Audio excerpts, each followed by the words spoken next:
Hello everyone. So आजचं आपलं चौथं GK/GSचं सेशन आहे अंगणवाडी सुपरवायझर आणि नगर परिषद भरती याचं. ठीक आहे. सो आपले आतापर्यंत जे 3 सेशन झाले याच्यामध्ये जे काही आपण क्वेश्चन पाहिले, नोट्स काढल्या, हे सर्व तुम्ही रिवाइज करत चलत असाल अशी मी आशा करते आणि केलं असेल असं मानूनच आपण आजचं सेशन चालू करूयात. त्याच्या आधी जे आपण आतापर्यंत प्रश्न पाहिले ते स्वतःहून सॉल्व्ह करायचा प्रयत्न करा. याच्यामुळे काय होईल, स्वतःहून सॉल्व्ह केलं तर तुम्हाला कळेल की आपल्याला किती लक्षात राहिले आणि त्याच्यामुळे तुमचं मेमरी सुद्धा स्ट्रॉंग होईल आणि जे काही आपला आहे कॉन्फिडन्स, तो कॉन्फिडन्स सुद्धा वाढायला मदत होईल जेव्हा तुम्ही स्वतःहून क्वेश्चन सॉल्व्ह करायला लागताल. ठीक आहे. सो थोडा पण वेळ वाया न घालवता आपण आजचं सेशन चालू करूयात. आपल्या आजच्या पहिल्या प्रश्नाकडे जाऊयात. ठीक आहे. पहिला प्रश्न आहे, डॉन हे वर्तमानपत्र कोणी सुरू केले होते? महात्मा गांधी, बॅरिस्टर मोहम्मद अली जिना, सर सय्यद अहमद खान आणि डॉक्टर BR आंबेडकर. मुस्लिम लीगच्या चळवळीच्या वेळी जे डॉन हे वर्तमानपत्र आहे हे बॅरिस्टर मोहम्मद अली जिना यांनी चालू केलं होतं. सो आता आपले नेहमीप्रमाणे ट्रिक, बाकीचे पण ऑप्शन्स आपल्याला डिटेल डिकोड करायचे आहेत. ठीक आहे. सो महात्मा गांधींचे पण काही वर्तमानपत्र होते जसं की यंग इंडिया. माझ्यासोबत नोट डाऊन करत चला ह्या सर्व गोष्टी. ठीक आहे. यंग इंडिया असेल, हरिजन असेल, नवजीवन हे सुद्धा एक वर्तमानपत्र आहे महात्मा गांधी यांचं फेमस. ठीक आहे. असे वर्तमानपत्र आहेत महात्मा गांधी यांचे. सर सय्यद अहमद खान, अलीगढ चळवळीशी रिलेटेड यांचं हे नाव आहे. ठीक आहे. साईडला नोट डाऊन करत चला माझ्यासोबत. लेक्चरमध्ये लक्षात राहतं, नंतर जेव्हा अभ्यास करतो तेव्हा हे लक्षात राहत नाही. साईडला नोट डाऊन करत गेलं तर बेटर राहील. ठीक आहे. नेक्स्ट आहेत डॉक्टर BR आंबेडकर. तर यांचे पण काही प्रसिद्ध वृत्तपत्र आहेत जसं की मूकनायक असेल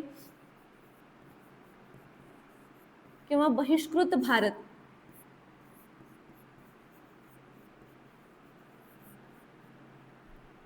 ठीक आहे. बहिष्कृत भारत अशी वर्तमानपत्रे आहेत. वृत्तपत्र जे न्यूजपेपर आहेत आणि ते कोणी चालू केले यांच्यावरती हमखास प्रश्न विचारला जातो. आपण प्रत्येक सेशनमध्ये पहा, आपल्या प्रत्येक सेशनमध्ये क्वेश्चन्समध्ये एक तरी वर्तमानपत्रावरती प्रश्न आहेत आणि प्रत्येक एक्झाममध्ये वर्तमानपत्रावरती प्रश्न हा येतोच. ठीक आहे. पुढच्या प्रश्नाकडे जाऊयात. पुढचा प्रश्न वाचून घ्या. भारतीय संविधानाच्या कोणत्या कलमात प्राथमिक शिक्षण हा मूलभूत हक्क मानला गेलेला आहे? आता चारही ऑप्शन्स वाचून घ्या तुम्ही एकदा. अनुच्छेद 21A, अनुच्छेद 45, अनुच्छेद 51A, अनुच्छेद 28. ठीक आहे. जे 45 आहे ते तर माहिती आहे आपल्याला, डायरेक्टिव्ह प्रिन्सिपल्स आहे, मार्गदर्शक तत्व आहे. ठीक आहे. जे अनुच्छेद 51A आहे हे मूलभूत आपलं कर्तव्य आहे. ठीक आहे. आपल्या प्रश्नात काय विचारले बघा एकदा, मूलभूत हक्क विचारलेला आहे आपल्याला. ठीक आहे. आणि जे अनुच्छेद 28 आहे हे सरकारी शाळांमध्ये धार्मिक शिक्षणाच्या संबंधित जी काही तरतूद आहे ती अनुच्छेद 28 मध्ये केली गेलेली आहे. जे पूर्णपणे सरकारी निधीतून शाळा चालवली जाते किंवा जी पूर्णपणे सरकारी शाळा आहे त्याच्यामध्ये जे धार्मिक शिक्षण आहे त्याच्यावरती पूर्णपणे बंदी घालण्यात आलेली आहे आणि याची सर्व ही गोष्ट कशामध्ये आहे? कलम 28 अनुच्छेद 28 मध्ये. सो करेक्ट आन्सर आहे आपला अनुच्छेद 21A. हा मूलभूत हक्क आहे आणि याच्यामध्ये काय दिलेलं आहे तर अनुच्छेद 21A जे की 86व्या घटना दुरुस्तीने आपल्या भारतीय राज्यघटनेमध्ये समाविष्ट करण्यात आलेला आहे. 86व्या घटना दुरुस्तीने. आणि याच्यामध्ये कशाची तरतूद केलेली आहे? 6 ते 14 वर्ष वयोगटातील विद्यार्थ्यांना किंवा मुलांना मोफत व सक्तीचं शिक्षण करण्यात आलेलं आहे आणि हा त्यांचा मूलभूत हक्क आहे. ठीक आहे. 6 ते 14 वर्ष वयोगटातील मुलांना मोफत व सक्तीचं शिक्षण आणि हा त्यांचा मूलभूत अधिकार आहे आणि हे आहे कलम 21A मध्ये जे की 86व्या घटना दुरुस्तीने आपल्या भारतीय राज्यघटनेमध्ये समाविष्ट करण्यात आलेला आहे. ठीक आहे. नेक्स्ट प्रश्नाकडे जाऊयात. 1875 मध्ये स्वामी दयानंद सरस्वती यांनी आर्य समाजाची स्थापना कुठे केली होती? मुंबई, पुणे, लाहोर आणि दिल्ली. ठीक आहे. सो जे आर्य समाजाची स्थापना आहे ती केली होती स्वामी दयानंद सरस्वती यांनी. प्रश्नामध्ये त्याचा दिलेलंच आहे आणि ती केली होती मुंबईमध्ये. ठीक आहे. सो जे काही आपले समाज आहेत, आर्य समाज, ब्राह्मो समाज, प्रार्थना समाज, सत्यशोधक समाज, ठीक आहे, हे इतके महत्वाचे आहेत आणि याच्यावरती हमखास प्रश्न विचारलेला जातो. आता हिस्ट्रीमध्ये तुम्ही एक पॅटर्न वारंवार रिपीट झालेला बघताल. वर्तमानपत्रावरती प्रश्न आहे, समाजावरती प्रश्न आहे, ठीक आहे. सो जो हे जे समाज आहेत त्याच्यावरती आपण एक शॉर्टकट एक साईडला नोट करून घेऊयात, कोणता समाज कोणी स्थापन केला याचं, ठीक आहे. माझ्यासोबत नोट डाऊन करत चला, ठीक आहे. पहिला आर्य समाज आहे, ज्याची स्थापना कोणी केली हे आपल्याला प्रश्नात दिलेलंच आहे, स्वामी दयानंद सरस्वती.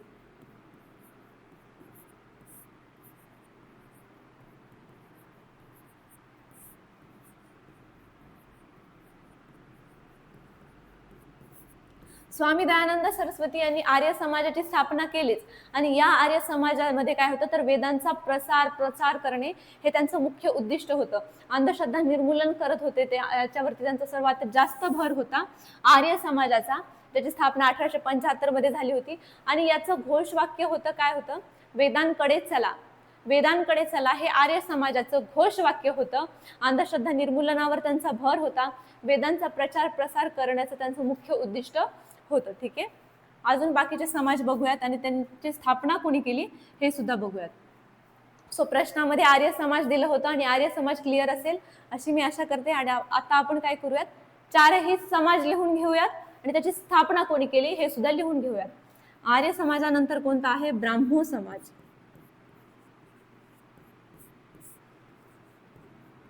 याची स्थापना कोणी केली असेल तर याची स्थापना केली आहे राजा राम मोहन रॉय.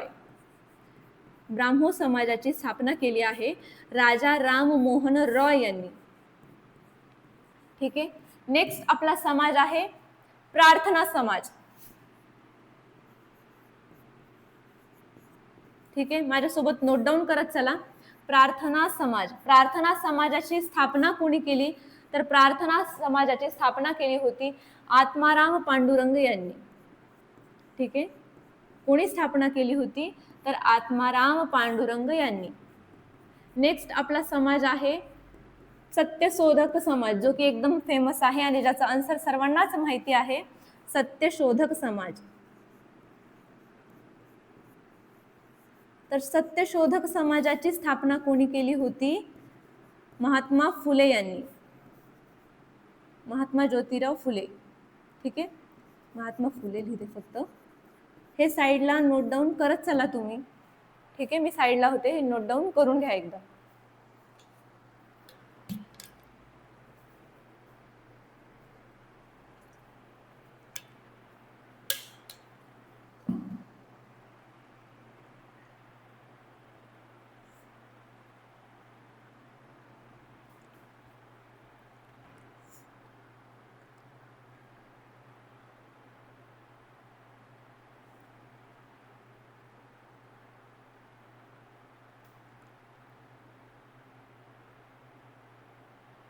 नेक्स्ट आपल्या प्रश्नाकडे जाऊयात आपण.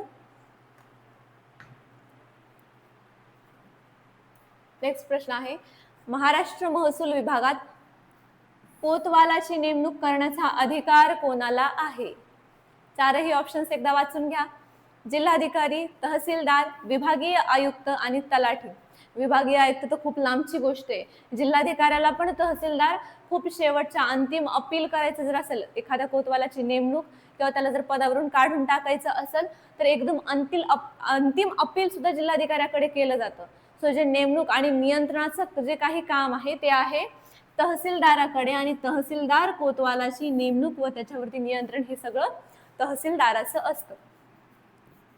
कोतवाल हे एक चतुर्थ श्रेणी पद आहे, चतुर्थ श्रेणीतील सरकारी पद आहे हे, ठीक आहे. आणि हा कोतवाल काय करतो, बेसिकली हा असिस्टंट आहे. कोणाचा असिस्टंट आहे तर तलाठ्याचा हा असिस्टंट आहे, मदतनीस आहे. तलाठ्याच्या कार्यामध्ये जर त्याला कोणी हेल्प करत असेल तर तो कोण असतो, कोतवाल, जो की चतुर्थ श्रेणीतील पद आहे, सरकारी पद आहे. आणि याची नेमणूक करण्याचा अधिकार कोणाला आहे, तहसीलदाराला आहे. तसंच त्याला पदावरून जर काढायचं असेल तर ते सुद्धा तहसीलदार करू शकतात, ठीक आहे. नेक्स्ट प्रश्नाकडे जाऊयात. खालीलपैकी कोणत्या जमातीला लालुंग जमात म्हणून ओळखलं जातं आणि काय जो एक आदिवासी समुदाय असून तो आसाम राज्यात अनुसूचित जमाती म्हणजेच एसटी म्हणून ओळखला जातो. आता आपल्याला काय विचारलंय, अनुसूचित जमात लालुंग म्हणून ओळखली जायची आणि आसाम राज्यात आहे याच्याबद्दल विचारलेलं आहे. चारही ऑप्शन्स पाहून घ्या. खमटी जमात, निशी जमात, काचारी जमात आणि तिवा जमात. सो जी ही लालुंग जमात आहे ती काय म्हणून ओळखली जाते याचं आन्सर गेस करायचा प्रयत्न करा.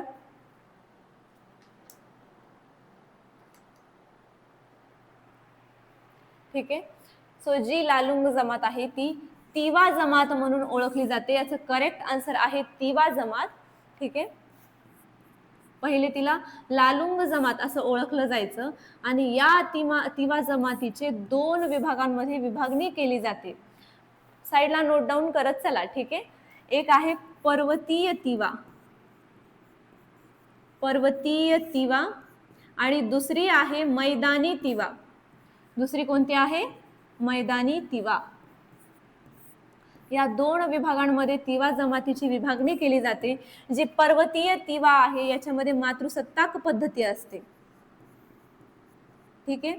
जर एक मातृसत्ताक तर दुसरी कोणती असणार विभागली म्हणजे पितृसत्ताक. ठीक आहे. सो जी मैदानी तिवा आहे ती पितृसत्ताक पद्धतीने चालते.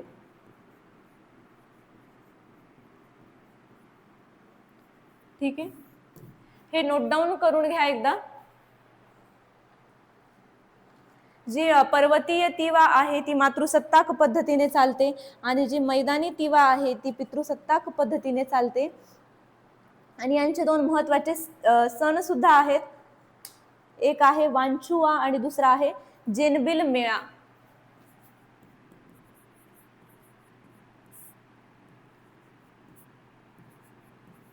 जेनबिल मेळा हे 2 त्यांचे मुख्य उत्सव आहेत. ठीक आहे. तिवा जमातीचे. ठीक आहे. हे 2 मुख्य त्यांचे उत्सव आहेत. ओके. 2 भागांमध्ये ही विभागली जाते. एक आहे पर्वतीय, दुसरी आहे मैदानी आणि जिला पहिले काय लालुंग नावाने ओळखलं जायचं. नेक्स्ट प्रश्नाकडे जाऊयात आपल्या. खालीलपैकी कोणते भारतातील मोठे विंड फार्म आहे? चारही ऑप्शन्स एकदा बघून घ्या. Brahmanvel wind farm, Jaisalmer wind farm, Dhalgaon wind farm आणि मुप्पंडल विंड फार्म. ठीक आहे. आपल्याला काय विचारले? सर्वात मोठे. प्रत्येक सेशन मध्ये मी सांगत आले पहिलं, शेवटचं, सर्वात मोठं, सर्वात लहान, सर्वात जवळचं, सर्वात दूरचं, हे सर्व ह्याच्यावरती प्रश्न येतात. सर्वाधिक, प्रथम, का तर मेमरी चेक. हे प्रत्येक सेशन मध्ये मी सांगत आलेले आणि प्रत्येक एक्झाम मध्ये असं विचारलं जातं म्हणजे जातच. सो जे ह्याच्यातले जे 2 आहेत विंड फार्म, हे 2 विंड फार्म महाराष्ट्रातले आहेत. ठीक आहे. हे 2ही विंड फार्म महाराष्ट्रातले आहेत, ब्राह्मणवेल आणि धालगाव. ठीक आहे. आणि हे 2ही विंड फार्म असे आहेत जे की तुलनेने, या 2च्या तुलनेने खूप कमी प्रमाणात पवन ऊर्जा विंड फार्म म्हणजे जे आपले रिन्युएबल एनर्जी असते त्याच्यातले हे खूप कमी एनर्जी क्रिएट करतात ह्या 2च्या कंपॅरिझन मध्ये. जे जैसलमेर विंड फार्म आहे हे आहे राजस्थान मध्ये. ठीक आहे. राजस्थान मध्ये हे आहे आणि हे भारतातलं सेकंड लार्जेस्ट विंड फार्म आहे. ठीक आहे.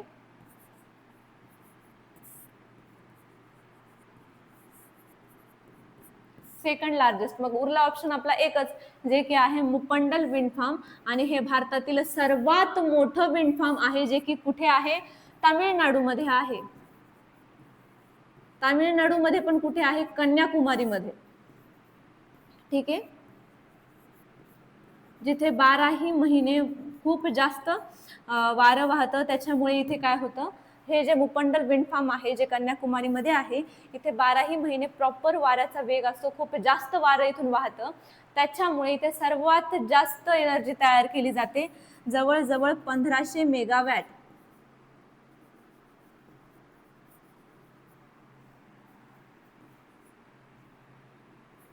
ठीक आहे. तर हे फर्स्ट आहे. मग आता जे सेकंड आहे आपलं सेकंड लार्जेस्ट आहे राजस्थान, याच्यामध्ये सुद्धा 1064 मेगावॅट एवढी एनर्जी तयार केली जाते. ठीक आहे. तमिळनाडू हे राज्यामध्ये सर्वात जास्त विंड एनर्जी तयार केली जाते आणि सर्वात मोठं विंड फार्म सुद्धा इथे आहे. आणि भारत या विंड फार्म मध्ये ज्या रिन्युएबल एनर्जी मध्ये चौथ्या क्रमांकाचा, पवन ऊर्जामध्ये चौथ्या क्रमांकाचा देश आहे पूर्ण जगामध्ये. ठीक आहे, नेक्स्ट प्रश्नाकडे जाऊयात. खालीलपैकी कोणता भारताचा प्रमुख भूरूपिक विभाग नाही? हिमालयीन पर्वत, उत्तरेकडील मैदाने, बेटे. आता भूरूपिक असेल किंवा भारताचा प्रमुख भूरूपिक किंवा प्राकृतिक. ठीक आहे, आता असे 6 विभाग आहेत. त्या 6 विभागापैकी 3 ह्या ऑप्शन मध्ये असणार आणि 1 नसणार. ठीक आहे, जे हिमालय पर्वत आहे त्याला उत्तरेकडील मैदानी पर्वत, उत्तरेकडील पर्वत म्हणून सुद्धा ओळखलं जातं, उत्तरेकडील पर्वतीय प्रदेश म्हणून सुद्धा ओळखलं जातं. आणि हे 3ही आपले प्राकृतिक विभाग आहेत. दक्षिणेकडील पर्वत असा एकही विभाग नाहीये, अशा नावाने एकही विभाग नाहीये. जे भारतात दक्षिण पर्वत आहेत, लिहून घ्या, ही सुद्धा इम्पॉर्टंट माहिती आहे. भारतात जे दक्षिणेकडील आहेत पर्वत, याच्यामध्ये कोण येतं? तर याच्यामध्ये एक येतं पूर्व घाट आणि दुसरं येतं पश्चिम घाट.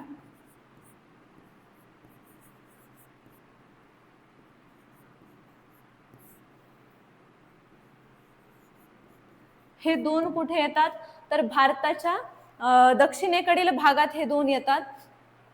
आणि त्याच्याबद्दल आपल्याला काय विचारलेलं आहे?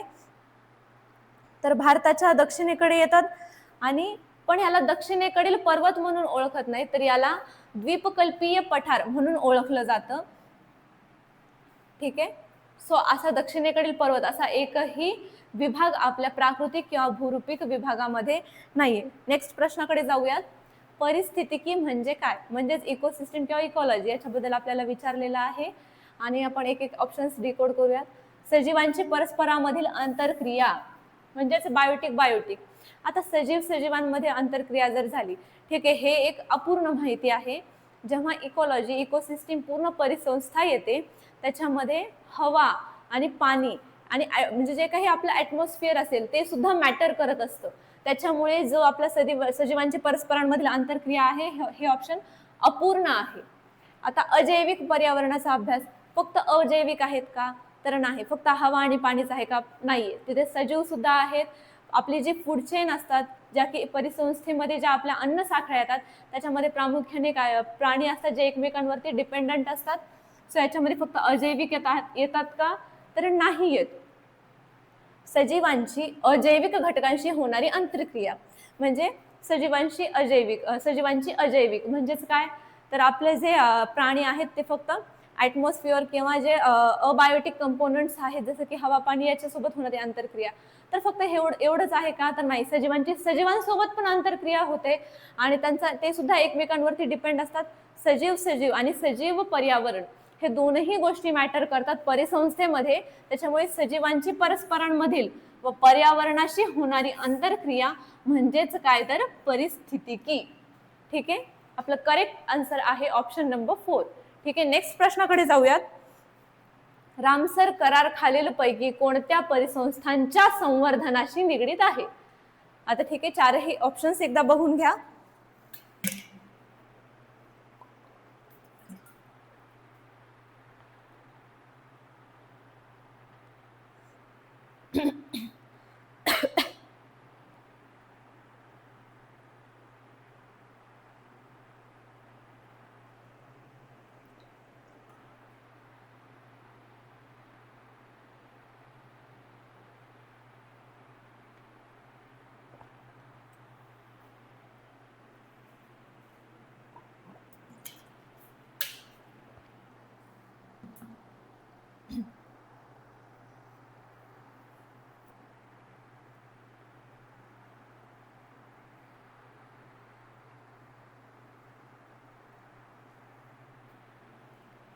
ठीक आहे, सॉरी खूप वेळ लागला. रामसर करार हा खालीलपैकी कोणत्या परिसंस्थाच्या संवर्धनाशी निगडीत आहे? सागरी परिसंस्था, प्रवाळ भित्तिका, खारफुटीची वने आणि दलदली पाणथळ प्रदेश. तर ठीक आहे, सो जो रामसर करार आहे तो इराण मधील रामसर या ठिकाणी त्या करारावरती स्वाक्षरी झाली होती. त्याच्यामुळे रामसर करार हे त्याला नाव पडलं आहे. आणि रामसर करार हा दलदल व पाणथळ क्षेत्राच्या संवर्धनाशी, परिसंस्थाच्या संवर्धनाशी निगडीत आहे, ज्याला आपण काय म्हणतो वेटलँड्स. ठीक आहे. या वेटलँड्स वरती काही या वेटलँड्स वरती जी काही परिसंस्था आहे, जे काही जैविक तिथे जे काही वन्यजीव राहतात, म्हणजे जसं की स्थलांतरित पक्षी जास्त इथे राहतात, तर त्यांच्या संवर्धनाशी निगडीत आहे. सागरी परिसंस्था आणि प्रवाळ सुद्धा याच्यामध्ये येतात, पण हे अपूर्ण आहे. फक्त एवढंच येतं का तर नाही. खारफुटीची वन, जसं की एक खारफुटीचं वन सुद्धा या करारात आहे. सुंदरबन आपण मागच्या सेशनमध्ये पाहिलं होतं, सर्वात मोठं खारफुटीचं वन आहे हे सुद्धा याच्यामध्ये येतं. पण बेसिकली दलदली आणि पाणथळ प्रदेश ह्याच्यामध्ये याच्याशी निगडीत आहेत. आता महाराष्ट्रामध्ये 3 रामसर ठिकाण आहेत, त्याच्यापैकी एक मी तुम्हाला सांगते, 2 तुम्ही मला कमेंटमध्ये सांगणार आहात, आणि हा तुमचा आजचा पहिला काउंटर प्रश्न आहे. ठीक आहे. एक तुम्हाला सांगते, लोणार सरोवर. ठीक आहे. बरं ठीक आहे, 3ही मी सांगूनच टाकते. महाराष्ट्रामधील जे 3 रामसर ठिकाण आहेत ते 3ही नोट डाऊन करत चला. लोणार सरोवर, दुसरं आहे नांदूर मधमेश्वर,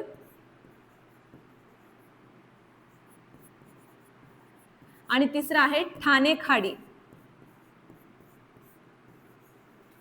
ठीक आहे. हे 3 असे आहेत रामसर ठिकाण जे की महाराष्ट्रामधले आहेत. ठीक आहे. नेक्स्ट प्रश्नाकडे जाऊयात. महाराष्ट्रातील सर्वात जास्त वन्यजीवन अभयारण्य कोणत्या विभागात आहेत? आता कोणते वन्यजीवन जे अभयारण्य आहेत ते पूर्ण डिटेल आपण लेक्चरमध्ये पाहणार आहोत, पण येथे जे दिलेले आहेत त्याच्यामध्ये कोणामध्ये किती आहेत हे एकदा साईडला नोट डाऊन करत चला. मराठवाडामध्ये आहेत 4, विदर्भामध्ये आहेत 15, खानदेश विदर्भामध्ये 15, आणि त्याच्यामध्ये सुद्धा अमरावतीला पण भरपूर आहेत. आणि जे खानदेश आहे तिथे किती आहेत तर तिथे आहेत 2, आणि कोकणामध्ये आहेत 4 अभयारण्य. ठीक आहे. वन्यजीव अभयारण्य असे आहेत. आणि आपल्याला काय विचारलेलं आहे? सर्वात जास्त. परत एकदा सर्वात जास्त असा प्रश्न विचारला आहे, आणि जे की कुठे आहेत? विदर्भामध्ये आहेत.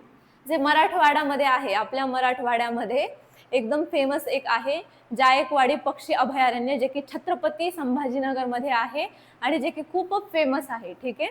या 4 पैकी एक ते सुद्धा आहे. पुढचा प्रश्न बघा. महाराष्ट्रातील कोणता विशिष्ट प्रदेश हा जांभ्या खडकाच्या मृदेसाठी प्रसिद्ध आहे?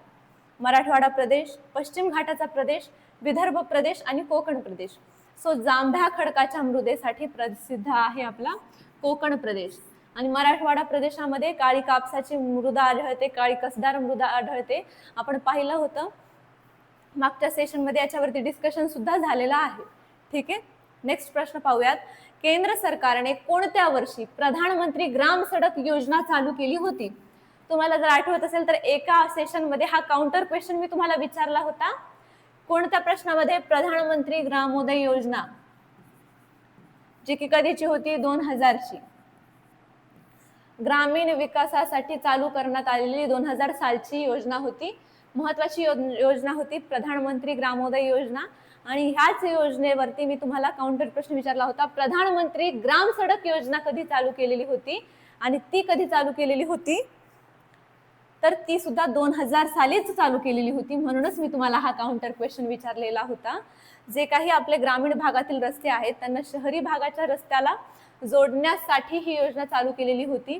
अटल बिहारी वाजपेयी यांच्या वाढदिवसाच्या औचित्यानिमित्त, अटल बिहारी वाजपेयी,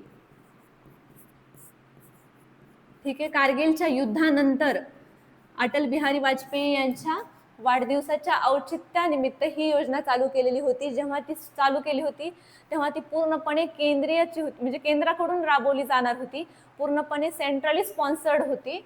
पण ती कधी चालू केलेली होती? 2000 साली. ठीक आहे. नेक्स्ट आपल्या प्रश्नाकडे जाऊयात. सो आजचे प्रश्न झालेले आहेत. आजचे प्रश्न एकदा आपण रिवाइज करत चालूयात. डॉन वृत्तपत्र कोणी चालू केलेलं होतं? बॅरिस्टर मोहम्मद अली जिना यांनी ते चालू केलेलं होतं. ठीक आहे. नेक्स्ट प्रश्न होता, मूलभूत हक्क कोणता आहे? तर होता अनुच्छेद 21A, जे की कशाशी रिलेटेड आहे? 6 ते 14 वर्ष वयोगटातील विद्यार्थ्यांना, मुलांना मोफत व सक्तीचं शिक्षण देण्यासाठी 86व्या घटना दुरुस्तीने हे कलम ऍड झालं होतं. नेक्स्ट प्रश्न आहे, स्वामी दयानंद सरस्वती यांनी आर्य समाजाची स्थापना कुठे केली होती? तर ती मुंबईला केली होती. वेदांकडे चला, वेदांचा प्रचार प्रसार करणे, अंधश्रद्धा न बाळगणे हे त्यांचा मुख्य भर होता याच्यावरती. त्यांचं घोषवाक्य होतं वेदांकडे चला. त्याचप्रमाणे आपण 4 समाज पाहिले, आर्य समाज, ब्राह्मो समाज, प्रार्थना समाज आणि सत्यशोधक समाज. हे फक्त आपण याची स्थापना कोणी केली हे एक शॉर्टली नोट डाऊन करून घेतलं, कारण की कसं एक लक्षात राहावं म्हणून. आता याचं रेफरन्स बुकमध्ये तुम्ही जर डिटेल अभ्यासही करू शकता की हे इम्पॉर्टंट आहे, काय इम्पॉर्टंट आहे. जर ते साईडला शॉर्टली नोट डाऊन केलं तर ते रेफरन्स बुक जेव्हा आपण वाचू, क्वेश्चन सॉल्व्ह केल्यानंतर जेव्हा रेफरन्स बुक वाचतो तेव्हा आपल्याला कळतं की बाबा हा प्रश्न आला होता, तर याच्याशी आपल्याला डिटेल एकदा माहिती घ्यावी लागेल. ठीक आहे. सो हे सर्व आहे, हे पाहिलं आपण. नेक्स्ट प्रश्न होता, कोतवालाची नेमणूक करण्याचा अधिकार कोणाला आहे? तर तो आहे कोणाला? तहसीलदाराला, जो की कोणाचा असिस्टंट असतो? तलाठ्याचा असिस्टंट असतो. चतुर्थ श्रेणीत येणारं हे सरकारी पद आहे. ठीक आहे. नेक्स्ट प्रश्न आहे, खालीलपैकी कोणत्या जमातीला लालुंग म्हणून कोणाला ओळखलं जातं? तर तिवा जमातीला ओळखलं जातं. जिथे 2 विभाग पडतात, पर्वतीय तिवा आणि मैदानी तिवा, जिथे मातृसत्ताक आणि पितृसत्ताक पद्धतीवरून यांची विभागणी केली जाते. ठीक आहे. जे नेक्स्ट आहे, सर्वात मोठं विंड फार्म ते कुठं आहे? मुप्पंडल विंड फार्म आहे, जे की भारतातलं फर्स्ट मोठं विंड फार्म आहे. सेकंड आहे जैसलमेरचं, जे की राजस्थानमध्ये आहे. आणि महाराष्ट्रामध्ये 2 आहेत, तिथे ब्राह्मणवेल आणि धालगाव. ठीक आहे. नेक्स्ट प्रश्नाकडे जाऊयात. भारताचा प्रमुख भूरूपिक विभाग किंवा प्राकृतिक विभाग, याच्यामध्ये दक्षिणेकडील पर्वत येत नाही, हे 3ही विभाग आहेत. असे टोटल 6 विभाग आहेत, जे की आपण डिटेल लेक्चरमध्ये पाहणार आहोत. ठीक आहे. नेक्स्ट प्रश्न आहे, इकोसिस्टीम म्हणजे परिस्थितिकी म्हणजे काय? तर सजीवांची परस्परामधील आणि सजीवांची पर्यावरणासोबत होणारी आंतरक्रिया. ठीक आहे. त्यांचं इंटरॅक्शन होतं याच्या कोणासोबत? बायोटिक आणि बायोटिक अबायोटिक. ठीक आहे. नेक्स्ट आहे रामसर करार. रामसर करार कुठे झाला होता? इराण मधील रामसर या ठिकाणी त्या करारावर स्वाक्षरी झाली होती, त्याच्यामुळे त्याला रामसर नाव पडलं होतं. महाराष्ट्रामध्ये हे 3 रामसर ठिकाणे आहेत. आपलं करेक्ट आन्सर काय होतं? दलदल आणि पाणथळ प्रदेश म्हणजेच काय तर वेटलँड्स यांचं काय करायचं आहे? इथल्या परिसंस्थांचं संवर्धन करायचं आहे. सर्वात जास्त वन्यजीवन अभयारण्य कुठे आहेत? तर विदर्भामध्ये आहेत. आणि नेक्स्ट आहे आपला प्रश्न, जांभ्या खडकाच्या मृदेसाठी कोण प्रसिद्ध आहे? कोकण प्रसिद्ध आहे. त्याचप्रमाणे तांबडी मृदा याच्यासाठी कोणता प्रदेश प्रसिद्ध आहे हे सुद्धा तुम्ही मला कमेंटमध्ये सांगा. ठीक आहे. हा आपला दुसरा काउंटर प्रश्न असेल. नेक्स्ट क्वेश्चन आहे, केंद्र सरकारने कोणत्या वर्षी प्रधानमंत्री ग्राम सडक योजना चालू केली होती? तर 2000 साली. प्रधानमंत्री ग्रामोदय योजना कधीची होती? 2000 ची होती. ठीक आहे. नेक्स्ट आपलं ठीक आहे, आजचं सेशन आपलं एंडला आलेलं आहे. आपली बॅच आहे आदिशक्ती अंगणवाडी सुपरवायझर बॅच, ज्याच्यामध्ये आपल्याला live plus recorded lectures, PDF notes, त्याचप्रमाणे काय तर टेस्ट सिरीजही भेटतील. 1 वर्षाची याची व्हॅलिडिटी असेल. याच्यासाठी काय करायचं? आपलं उत्कर्ष ॲप डाउनलोड करायचं. काही प्रॉब्लेम आला, काही क्वेरीज आला तर या नंबरवरती संपर्क करायचा. ठीक आहे. सो हे सर्व आहे. ही एक ऑफर आहे शिवराज्याभिषेक दिनाची. आज शिवराज्याभिषेक दिन आहे, 6 जून आहे. त्याच्यामुळे सर्वांना शिवराज्याभिषेक दिनाच्या हार्दिक शुभेच्छा. आणि ह्या ऑफरचा लाभ घ्या. सर्व बॅचेसवरती 999 रुपयाची सूट आहे. टेस्ट सिरीजवरती सुद्धा 499 रुपयाची सूट आहे. सो ह्याचा तुम्ही नक्कीच फायदा करून घेतला पाहिजे. सो आजचं सेशन एंडला आलेलं आहे. आजच्या सेशनमध्ये आपण काय पाहिलं हे सुद्धा आपण रिवाइज केलं इथंच. परत तुम्ही तर करणारच आहात. परत आपण पूर्ण क्वेश्चन्स पाहिले, डिटेल ॲनालाइज केलं त्याला, आणि पूर्ण जे काही आहे ते आपल्या नोट्स तयार झालेल्या आहेत. आता ह्या नोट्स तुम्ही साईडला लिहिलेल्या सुद्धा असतील आणि ह्या नोट्स मी तुम्हाला शेअर सुद्धा करणार आहे आपल्या टेलिग्राम चॅनलवरती. सो ते सुद्धा जॉईन करा आणि त्याच्यावरती तुम्हाला ह्या नोट्स मिळतील. ज्याच्या लिहिणं नाही झाल्या तरी पण मी लिहायला भरपूर असा वेळ दिला होता, पण जर नाही लिहिणं झाल्या तर तुम्ही त्या PDF मधून ते रेफर करू शकता. ठीक आहे. आणि आजचं सेशन तुम्हाला कसं वाटलं हे मला कमेंटमध्ये नक्की सांगा. सेशन आवडलं असेल तर त्याला लाईक करा, तुमच्या फ्रेंड्स सोबत शेअर करा. आणि आजच्या सेशनला आपण आता इथेच थांबूयात. तोपर्यंत अभ्यास करत राहा, क्वेश्चन सॉल्व्ह करत राहा आणि मोटिवेटेड राहा. ठीक आहे. आता भेटूया आपण उद्याच्या सेशनमध्ये, पुढच्या सेशनमध्ये भेटूया. तोपर्यंत stay tune. Thank you so much.